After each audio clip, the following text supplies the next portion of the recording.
はい、政治資金の問題、特にですね、自民党の派閥が、パーティー券を売ったと。で、そのキックバック分をですね、政治資金報告書に記載されなかったと、こういう問題が出てきましたね。これでもう年末から自民党の派閥はもう大変な騒ぎになっていると。そして日本の政治の行方もちょっと不透明になってきました。で、今回はこの自民党の派閥ってそもそも何なんだということから始まりまして、今回の問題を見ていくと。そして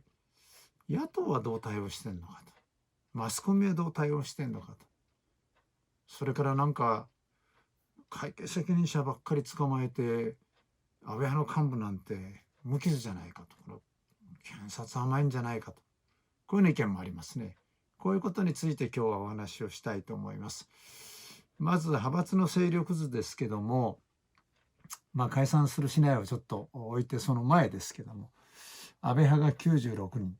麻生派が56人、茂木派が53人、岸田派が46人、二階派が38人、森山派が8人、無派閥が77人。で、私は自民党時代、一回も派閥に入ったことありませんので、国会議員の時はずっと無派閥できました。で、いろんな経験もしました。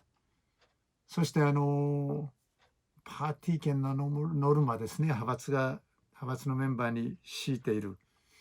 それなんか仲間の議員が、いやー、増田先生、無派閥でいいですね。僕らこのノルマ果たすのも大変なんですよ。そのパー券を売るのはって。こういう話もよく聞きました。私の体験も踏まえて今日はお話をしたいと思います。さあ、そこでですね、岸田さんが突然、岸田解散だと言っちゃったんですね。で、実は岸田派から離脱したはずなんですけども、なんであんたがそれ言うんだっていうような、文句もあるようですけど、そういう中で、まず見えますかね、岸田さんが一辞めたと。そう岸田派が辞めるんだったら一番問題になった安倍派が辞めない、解散しないわけにいかないだろうと。そしてまた、親分の二階さんまで、事情聴取を受けたこの二階派も、解散しないわけにいかないだろうということでですね、この3つの大きな派閥がこの解散と。で、今のところ麻生派、茂木派、森山派は解散しないというか慎重っていうことですね。で、これが今の状況なわけです。で、派閥っていうのはそもそもなぜ出てきたのかと、どういう起源があるのかということをお話をしたいと思います。で、これはですね、やっぱり選挙区制度に関わりあるんですよ。中選挙区制と大きな関わりがある。だから私はここ書きましたように、派閥というのは中選挙区制の異物であるということなんですね。それをちょっと下を説明する前にそれをちょっと説明したいと思うんですけども、中選挙区制っていうのは一つの選挙区から、3人とか4人とか5人とかを選ぶわけです。そうすると非常に保守的なところなんて5人選ばれた国会議員全部自民党ってことあり得るわけですよ。そうするとですね、自民党の議員同士が戦う。今のは極端な例ですから、例えば5人のところで3人は自民党が通って、あと2人は社会党とか共産党とかが通るという、こういうケースを想定した場合ですね、いつも自民党3人通るよと。で、今自民党にいるのは、昔の派閥の名前で言うとですね、田中の先生もいるよと。それから福田派もいるよと。そしたら大平さんのところもいるじゃないかと。三角大福中とこう言われてですね。それでそうすると4番目に私は手を挙げたいんだけど、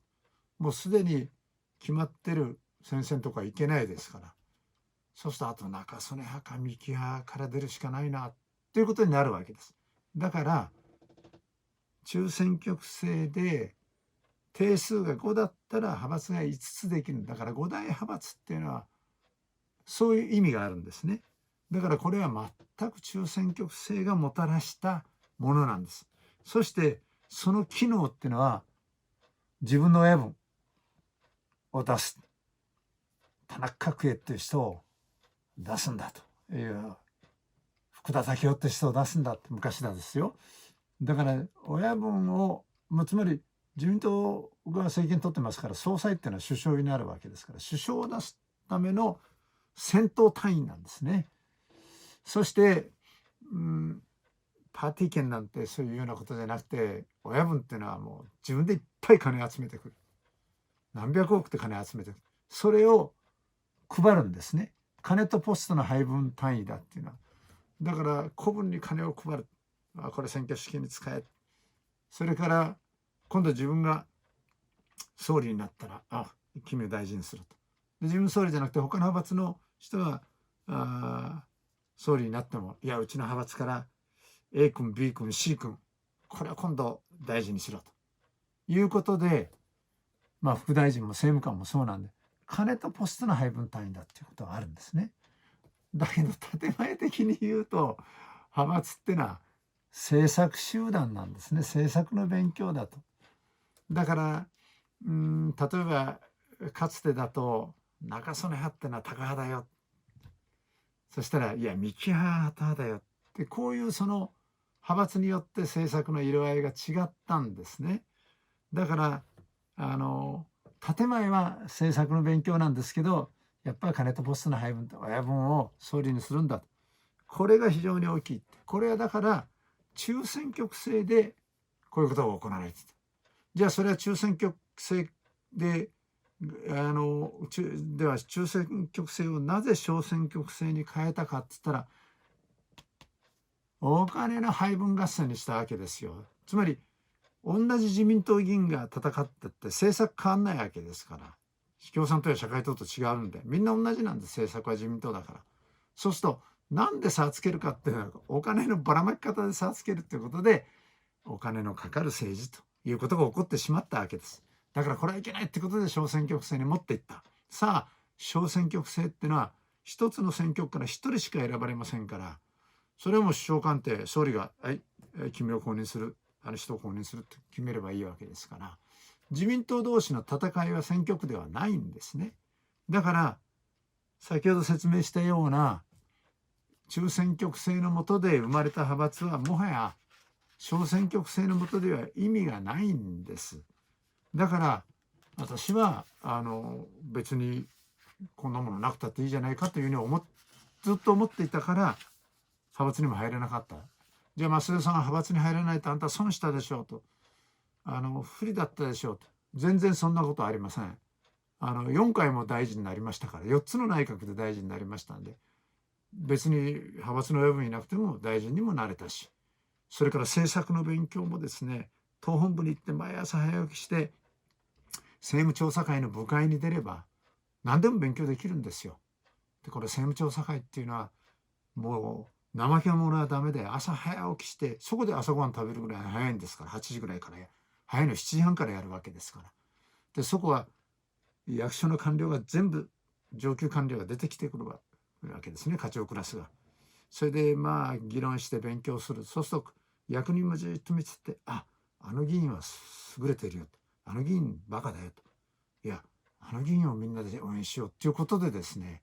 役人も政治家の見定めをやると。それから長老議員が出てると、いや今回当選した何君はよく勉強してんだよと、あいつはこれからうちの党のリーダーにしようと、こういうふうに見る。だから全く派閥に入ってなくてもそこで勉強が一生懸命党本部出てれば大丈夫なんですよ。じゃあ選挙の応援が派閥がないとダメかってそんなことありません。私なんかもあらゆる派閥に応援に行って、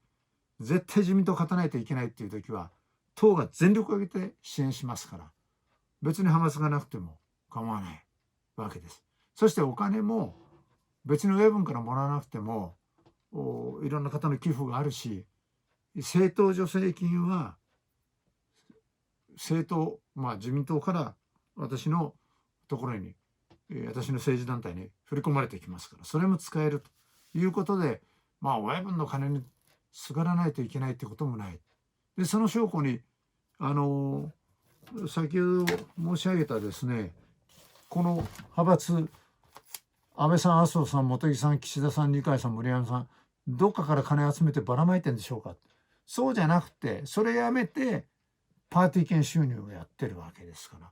親分がばらまくっていうもう時代ではなくなってるんですね。で、そういう中でですね、唐突にやっぱり岸田さんが解散っていうのはやっぱり今党本部で改革を練ってる時に勝手に解散ってことを言っちゃった。これ何なんだって。私はこれポピュリズムだと思いますね。これ言うとですね、国民の支持を得て支持率下がらなくて済む。実際世論調査見て下がってなくて、上がってはないんだけど下がってない。そうすると、いや、これはやっぱ解散したからみんな人気上がったんだって言うけど、そんなこともないと思うんで、こんななんか思いつきみたいなことをやっていいのかと。で、岸田さんのとこ辞めれば、安倍さんのとこや二階さんのところは続けるわけいかないわけですから。しかし麻生さんとか茂木さんは、いや、うちは何も悪いことしてないんだから別に辞める必要ないでしょっていうことを言ってるわけですね。だから私は岸田さんのポピュリズムはあんまり評価しないんです。そしてもう一つ今日申し上げたいのは、野党何やってんですかあなた方ってことなんですよ。だってここまで自民党がひどい時に野党が人気が出るはずじゃない。全く世論調査しても野党の支持率上がってないんですよ。それで誰が上がってるかって、もう支持政党なし無党派層が上がってるんですよ。普通だったらここまで自民党がダメだったら野党がですねガーッと伸びるはずなんです。全く伸びてね。それはなぜかっていうのは、私が大臣だった時に2009年政権交代で民主党に政権取られましたよ。それなぜ取られたかってね、民主党が一番岩だったんですよ。大きな塊だったんです。それで彼らは反自民ってことです。で、反自民じゃなくて共産もいらない非共産、自民党も共産党もね、我々だけでやるんだって言ったら圧勝したわけですよ。で、今見てごらんなさいよ。立憲民主党、国民民主党、何で分裂してんのと。前原さんのとこまでまた新しい政党作って。こんなバラバラで勝てるわけないでしょう。で、維新という政党もできた。共産党もいる。他の政党もいる。こんな小党バラバラで勝てるわけないわけですよ。だから私は実は一番今批判されるべきは野党だと思います。もう絶望感しかないですね、今の野党に。こんな状況でも政権取れないわけですから、能力もなければ意欲もない。それから最後に検察の問題言っておきますけど、なんか小物ばかり捕まえて会計責任者ばっかりでいいのかということなんですけども、これはですね、検察の立場から言うと法律に基づいてやってる。そして証拠に基づいてやる。法律と証拠でやってんだけど、証拠がないんですよ。共謀したっていう。例えば安倍派のその5人の幹部が指示してこうしろって言ったって、何にもメールも残ってないし何にもない。証拠ないのに女捕まえるわけにいかないですから。それから政治資金規正法がきちんとそういうことを定めてないんで、例えば会計責任者が問題あった時に、その議員がしっかりと監視しろという条項が25条にもあるんで、政治資金規正法のそういうものをちゃんと適用するとか連座性ってことが必要だというふうに思ってます。いずれにしてもですね、日本の政治非常に大事な局面に来てると思います。